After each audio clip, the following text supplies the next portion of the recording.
Okay, so you've really got us thinking, bringing these excerpts from 101 Questions to Ask before you get engaged. Hmm. Clearly thinking long term, which is Absolutely. always a good thing. Smart Yes. move. So let's dive into these questions and see what wisdom we can unearth.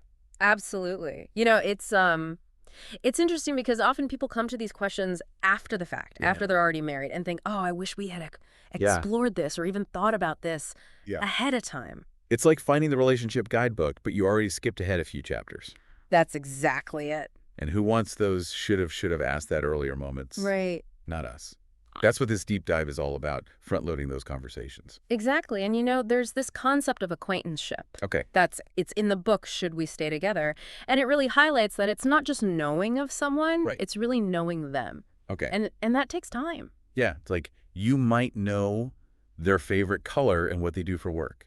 Right. But do you know what keeps them up at night? Exactly. Or what they're most afraid of. Yeah. Yeah, What are their hopes and dreams for the future? exactly. And those are the kind of things that these questions bring up. And while they might seem a tad unromantic, Yeah. which, let's be honest, building a foundation of understanding that's pretty darn romantic. It's about saying, hey, I'm serious about us.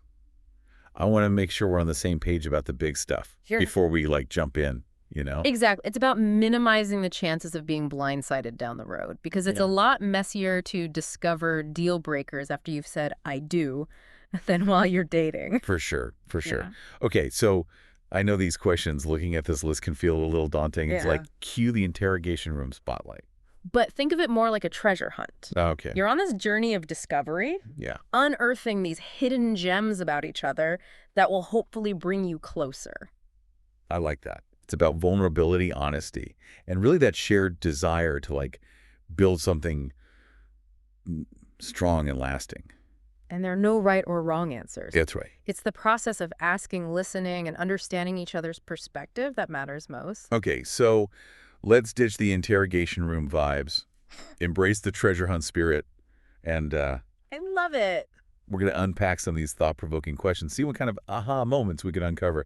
Ready for this? Well, yeah, let's do it. Okay, so let's dive into our first cluster of questions. Okay. We're talking vulnerability fears and those unspoken shoulds that can kind of sneak into a marriage. Yeah. Question number 1 kind of throws down the gauntlet right away. Mm-hmm. It asks, what makes it difficult for your partner to be open and vulnerable? That's a big one that is so huge because if you think about it, vulnerability is the bedrock of emotional intimacy. Right? And if you don't have that, Yeah. you're trying to build a house on shaky ground. So true. And it makes me think about question number 2, which asks, what are they most afraid of about marriage? Mm-hmm. And I think, we all carry fears. Right. But have they really grappled with those fears, or are they just kind of sweeping them under the rug hoping they'll go away? Because they can become these silent saboteurs in a marriage. Oh, for sure. If a person saw their parents go through a very difficult divorce, and a lot of it centered around finances, Right. they may not even realize they're bringing that fear into the marriage, and then it comes out sideways. Totally. Or controlling behavior. Exactly. Yeah. Yeah.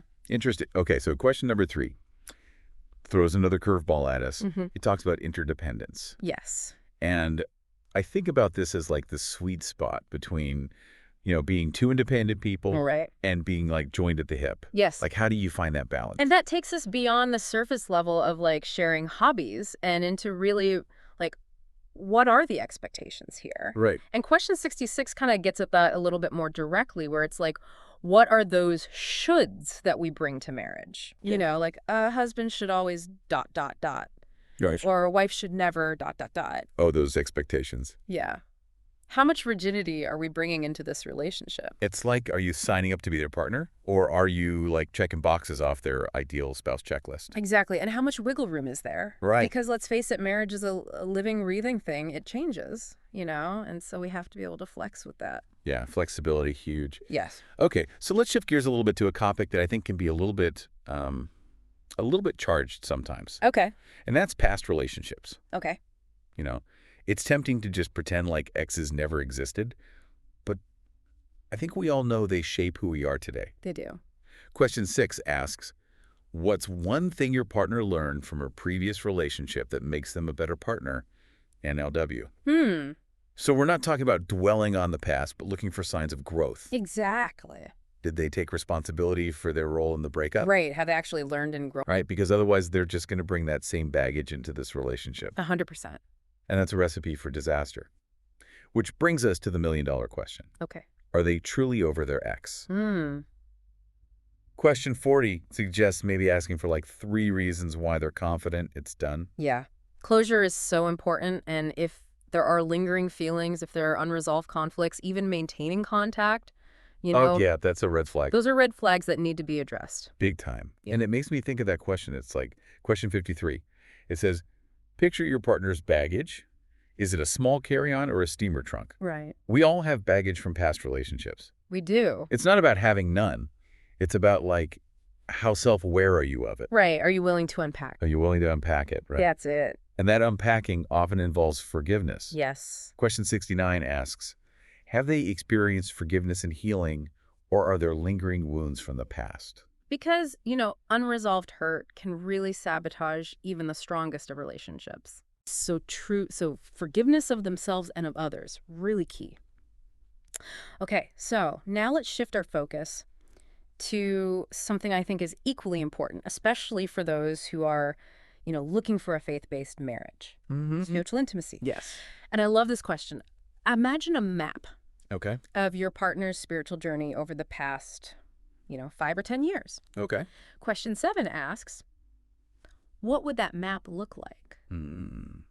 What are the peaks and valleys, the moments of doubt, the moments of profound faith, It's powerful to be able to share those things. Right, and it really helps you understand, where they are now. Absolutely. But it's not just about sharing, it's also about alignment. Question 14 kind of gets at that a little bit more directly. Okay. It asks, has your relationship with God been strengthened or strained since you've been together? That's it. Like, are they bringing you closer to God? Perfect. Or are they kind of pulling you away? Exactly. And I think, speaking of connecting on that spiritual level, Yeah. question 12 asks about prayer. Is prayer easy and natural for them in your relationship? Why or why not? Because praying together as a couple can be such a powerful bonding experience. Oh, for sure. And if it feels like pulling teeth or if it feels uncomfortable, Right. it's probably worth exploring. Like, why is that? What's going on? What's going on there? Exactly. And maybe there are things that you can do together. Question 26 even suggests, like, maybe reading a Christian book together Oh, I love that. could help open up those lines of communication What a great idea. and deepen that spiritual connection. I love it. Okay, so are we ready to get real about some practical matters? Yes, let's do it. Because I know those are always fun. We're going to talk about finances, lifestyle, Yeah. the future. Okay, let's do it. Buckle up. Buckle up. Question 13 dives right in. Who's the spender and who's the saver? Okay.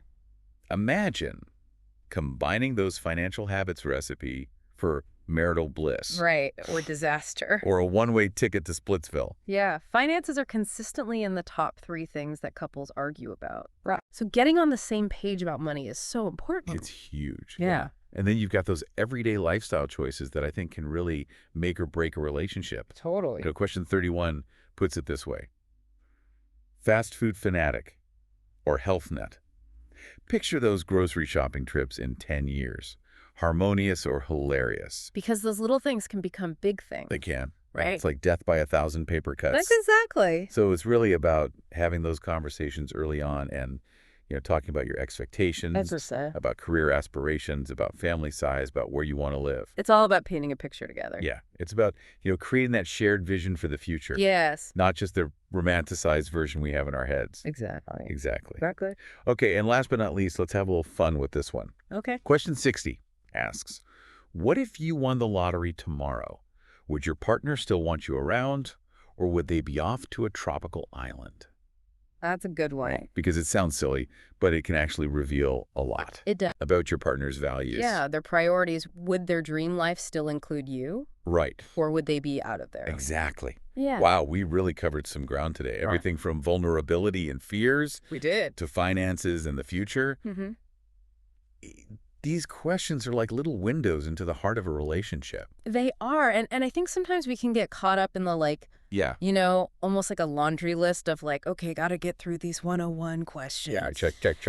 But it's really not about that. It's about approaching the conversations with, curiosity, with Yes. openness, Yeah. and a genuine desire to just really understand each other more deeply. Like you said earlier, it's a treasure hunt, It is. right? And who knows, you might even unearth some things about yourself Absolutely. in the process. Because you can't really commit to someone else until you know who you are, That's so true. what you value and what you want. It's like that whole put your own oxygen mask on first That's what we're saying. before you help others. That's So as you embark on this journey of asking and answering these 101 questions, approach it with a sense of adventure. yes, Be willing to be vulnerable with each other. absolutely. Because ultimately, marriage isn't about finding the right person. Mhm. It's about two individuals who are choosing to embark on this lifelong journey of growth and discovery and, love. And it starts with a conversation. It does. It starts with a conversation. Mm. Beautifully said. Well, that's about all the time we have for today's deep dive, but hey, this is just the beginning, right? Exactly. So grab those questions, find a cozy spot, have those conversations. You never know what you might discover about each other and about yourselves. I love it. Thanks for listening, everybody.